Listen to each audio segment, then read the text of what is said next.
negative note, but can you talk about what happened in that third and kind of the fourth quarter where the offense kind of lulled a little bit coming out of halftime? Yeah, I think it was just the flow of the game. They came out, obviously, a lot of respect to Arizona State's defense. They fought their tails off until the very end, but that was just the flow of the game. They made some, they allowed us to get behind the chains, and that was just kind of the flow. Is there something to be said about having played in this building before? And of course, the fact that you guys want to try and get here at the end, does that help at all, a little bit, especially since you had been in overtime? Not necessarily. I mean, obviously, yeah, it's in the back of our head that we've played here before, and we wanted to come back and get a win, but not necessarily a thought in our head. We're just playing in another game. Gunnar, can you think of anything you did in the off season in preparation? Going through the grind that prepared you for this right here, getting you mentally and physically prepared.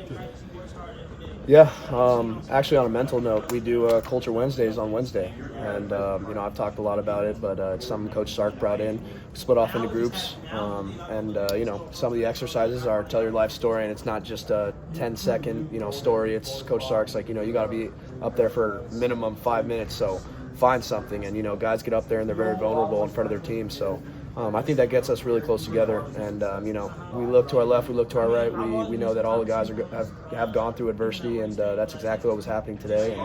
And we just chose to lock arms and fight. Gunnar, I know that this is kind of off topic, but on Culture Wednesdays, the fact that Sark has been so open about his past and his personal issues. Is that something that he shares with you guys? Is he comfortable sharing? Like he wants you to share? How does that?